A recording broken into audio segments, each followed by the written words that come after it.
रोजगार को और सामाजिक दो मुद्दे को लेकर रोजगार को बात करते हैं, सरकारी नौकरियां भी शामिल है। राम का चरित्र देखिए, राम ने निषादों को गले लगाया, सबरी को गले लगाया, भीलों को गले लगाया, जाति पात का बंधन तोड़ के वो वनों में टहले, गरीबों क्या खाए, ये है राम। ये आप पांडे जी कह रहे हैं? ये बिल्कुल पांडे जी कह रहे हैं, क्योंकि पांडे जी हो चाहे ठाकुर जी हो चाहे पटेल जी हो चाहे दलित का बच्चा हो, सब राम के वंशज हैं, सब राम हमारे राजा हैं, राम हमारे भगवान हैं। और भारतीय जनता पार्टी ने राम के नाम का व्यवसायीकरण कर दिया है। आजादी की लड़ाई में भारतीय जनता पार्टी या इनके लोगों का कोई योगदान नहीं है, कोई इतिहास नहीं है।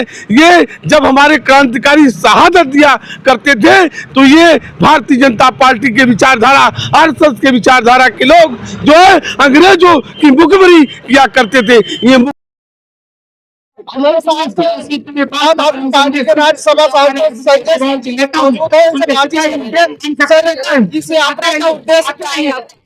रोजगार को और सामाजिक दो मुद्दे को लेकर रोजगार जो बात करते हैं, सरकारी नौकरियां भी शामिल है, रोजगार भी शामिल है, कर भी शामिल है, वाला भी शामिल है। रोजगार बहुत बड़ा मुद्दा है। इस तरह से आज भाव की राजनीति, नफरत की राजनीति को लेकर हो गया।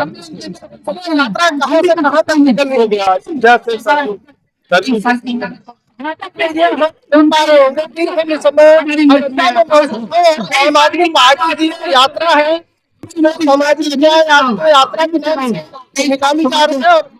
आम आदमी पार्टी के राज्यसभा सांसद और आम आदमी पार्टी के बड़े चेहरे यहाँ पर इस यात्रा के साथ चल रहे हैं और ये यात्रा सरयू से संगम तक जानी है।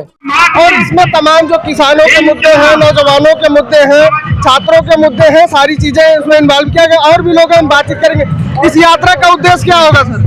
इस यात्रा का मुख्य उद्देश्य है रोजगार दो और सामाजिक न्याय दो, जो कि उत्तर प्रदेश में जिस तरीके से जो बेरोजगारी फैली हुई है इसका जो सीधा दे रही है जो योगी और मोदी सरकार है। यहाँ पे जो सामाजिक न्याय की जो मांग हम लोग कर रहे हैं, जिस तरह से यहाँ पे जो जाति के हिसाब से बांट दिया गया, लोगों को धर्म के हिसाब से बांटा जा रहा है और जाति और धर्म की राजनीति की जा रही है, उसके खिलाफ ये यात्रा है। यह सरकार ये जागो, तुमको विकास की बात करो, तुम रोजगार की बात करो, तुम शिक्षा की बात करो, तुम चिकित्सा की बात करो, तुम्हारा कोई हक नहीं बनता है कि तुम जो है सब जाति और धर्म के नाम पे लोगों को बांट रहे हो। तुम चाहते क्या हो? इस भारत देश में क्या करवाना चाहते हो? आखिर इसका मुख्य उद्देश्य क्या है तुम्हारा? तुम जातिवाद और धर्मवाद फैला रहे हो। ये आपका काम नहीं है। आपका काम है संविधान के हिसाब से देश को चलाना। आप संविधान के हिसाब से आपको देश चलाइए, न कि आप किसी भी जाति या किसी धर्म को जो उसको उन्माद को फैलाइए। ये हमारी मुख्य मांग है कि अगर इस तरीके से अगर ये सरकार ये चलेगी तो हम लोग चलेंगे नहीं, क्योंकि हम लोग इसी तरह की लड़ाई जो है मऊ उत्तर प्रदेश में लड़ते आ रहे हैं।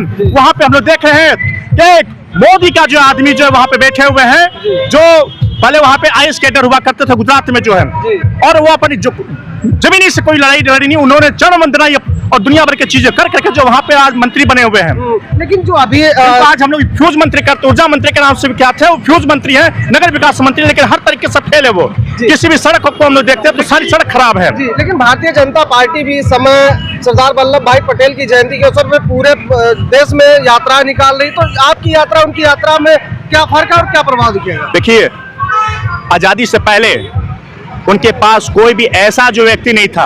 आजादी से तो पहले वो तो लगता था कि आजादी में थे कि नहीं थे, ये भी कोई गारंटी नहीं है। उन्होंने तिरंगा को कभी अब तक अपने यानी बहुत बाद में अपनाया है। ये सोचने का विषय है कि जिस तरीके से वो राजनीति करे, वो राजनीति उन्होंने चलने नहीं देंगे। सरदार वल्लभ भाई पटेल जो है वो देश के नेता थे, किसी एक पर्टिकुलर पार्टी के नेता थे, उनको लेकर चले, अच्छी बात है, उन्होंने एकता का दिया हुआ है। लेकिन उनके पास कोई भी एक ऐसा नेता नहीं है जिसके वो हिसाब से वो जो उसका जो यात्रा निकाले, जिसके हिसाब से वो देश को संगठित करना चाहे। लेकिन उनका काम देश संगठित करना नहीं है, उनका काम है धर्म को जो है बांटना, धर्म के हिसाब से बांटना, जाति के हिसाब से बांटना। उनके पार्टी में देखेंगे जो भी इस विशेष जाति का नेता उसको खरीदने की कोशिश करते, उसको डरवाने की कोशिश करते हैं। जिस तरीके से हम लोग देख रहे हैं, बहन मायावती जी आज चुप हैं, इसका देन है कहीं न कहीं से उनको दबाया जा रहा है ईडी-सीबीआई के द्वारा। जो आप देख रहे हैं कि राजभरों के नेता है, उनको जो है दबाया जा रहा है। कभी वो मुख्तार अंसारी के नाम के व्यक्ति होते थे, मुख्तार अंसारी के आदमी हुआ करते थे, आज उनके साथ जो है वो हो गए हैं बीजेपी के साथ, और कोई कार्रवाई नहीं हो रही है। ये सिर्फ जाति और धर्म की लड़ाई लड़वा रही है बीजेपी, और कुछ नहीं कर रही है। लेकिन एक सवाल ये उठता है कि लगातार जो आरएसएस है, जिसकी कह लीजिए भारतीय जनता पार्टी का अनुषंगिक संगठन है, वो कभी सरदार वल्लभ भाई पटेल उसका विरोध किया करते थे। आज उन्हीं की जयंती को भारतीय जनता पार्टी के लोग मना रहे, तो ये समाज में क्या संदेश जा रहा है? हम बताए तो आपसे, उनके पास कोई ऐसा नेता ही नहीं है। लोग पढ़ लिख के जागरूक हो चुके हैं। वो जानबूझ के जो उनके पास नहीं है, उनको जो अपने महापुरुषों को अपनी तरफ जो है डाइवर्ट करते जा रहे हैं। आज जो है, आज के हिसाब पे आप देखिएगा, हर जाति धर्म को लोग बांटते जा रहे हैं। वो आप देख रहे होंगे इस समय कोई मूल निवासी का मुद्दा कोई उठा दे रहा है, कोई विशेष धर्म का मुद्दा उठा दे रहा है, क्योंकि लोग सोच रहे हैं किसी हिसाब से जो ये लोग बटे रहे, ये रोजगार न मांगे, ये सामाजिक न्याय की बात न करें, संविधान की बात न करें, ये सिर्फ फुटमथ में जो चलते रहे, ये इनकी रानीत है। इनके पास कोई एक व्यक्ति ऐसा नहीं है। ठीक है, देखिए ये हमारी चर्चा हो रही थी, हम इस समय अयोध्या में मौजूद हैं और ये जो आम आदमी पार्टी की सामाजिक न्याय यात्रा जारी है और यहाँ पर आम आदमी पार्टी के राज्यसभा सांसद संजय सिंह इस यात्रा को निकाल रहे हैं। ये यात्रा सरयू से लेकर संगत तक जानी है और इसको लेकर बड़े कहा जा रहा है कि जिस तरीके से छात्रों, नौजवानों, किसानों सबके मुद्दे को इसमें शामिल करके उनकी आवाज कहा जा रहा है कि हम लोग आवाज उठा रहे हैं। और वहीं दूसरी तरफ और भी लोग हैं, हम बात कर लेते हैं। क्या कहेंगे सर? मैं सुनील कुमार पांडे, वरिष्ठ प्रदेश उपाध्यक्ष आम आदमी पार्टी उत्तर प्रदेश, मिर्जापुर जनपद से है जी। आदरणीय संजय सिंह जी ने उत्तर प्रदेश में जो सबसे बड़ी समस्या है बेरोजगारी की और जो सामाजिक असमानता की, सामाजिक न्याय देने की, उस लड़ाई की शुरुआत मर्यादा पुरुषोत्तम राम के जन्मस्थली जो है पवित्र अयोध्या धाम से शुरू करके संगम तक यात्रा ले जाने का उनका ये जो कार्यक्रम है, वो ये संदेश देने का कार्यक्रम है कि उत्तर प्रदेश में अब जाति, धर्म, वर्ग और भेदभाव लड़ाने की राजनीति नहीं चलेगी। उत्तर प्रदेश में समरसता की राजनीति चलेगी। उत्तर प्रदेश में जो एकता की राजनीति चलेगी। उत्तर प्रदेश में नौजवानों की राजनीति चलेगी। उत्तर प्रदेश में रोजगार की राजनीति चलेगी। बिजली पानी की राजनीति चलेगी। जात के नाम पे शिक्षा के नाम शिक्षा की राजनीति चलेगी। जो भी जो भेदभाव बांटने की राजनीति उत्तर प्रदेश की सरकार और केंद्र की सरकार कर रही है, वो जो है उत्तर प्रदेश में नहीं चलेगी। ये इस यात्रा का मुख्य संकल्प है। और जो अभी एक प्रश्न आपने पूछा कि भारतीय जनता पार्टी के लोग जो है सरदार वल्लभ भाई पटेल की यात्राएं निकाल रहे हैं, देखिए आजादी की लड़ाई में भारतीय जनता पार्टी या इनके लोगों का कोई योगदान नहीं है, कोई इतिहास नहीं है। ये जब हमारे क्रांतिकारी शहादत दिया करते थे तो ये भारतीय जनता पार्टी के विचारधारा, आरएसएस के विचारधारा के लोग जो है अंग्रेजों की मुखबिरी किया करते थे। ये मुखबिर करने वालों की पार्टी है। और सरदार पटेल की बात करते हैं, आदरणीय सरदार पटेल ने आरएसएस पर बैन लगाने का काम किया था। आज सरदार पटेल जहां भी होंगे उनको कष्ट होगा, क्योंकि उनके सिद्धांतों का सबसे ज्यादा नुकसान पहुंचाने वाली भारतीय जनता पार्टी आरएसएस आज उनको ही राजनीति का केंद्र बिंदु बना दिया है। सरदार पटेल के वंशज हम लोग आए, राष्ट्रीय अखंडता की बात करने वाले हम लोग आए, भारतीय जनता पार्टी नहीं है। ठीक है, लेकिन आपने इस यात्रा की शुरुआत अयोध्या से की है, जो कि भारतीय जनता पार्टी के मौजूदा राजनीति की केंद्र बिंदु है, तो इसका क्या प्रभाव आपको लगता है? अयोध्या भगवान मर्यादा पुरुषोत्तम राम, हमारे राम, राजा राम की जन्मस्थली है।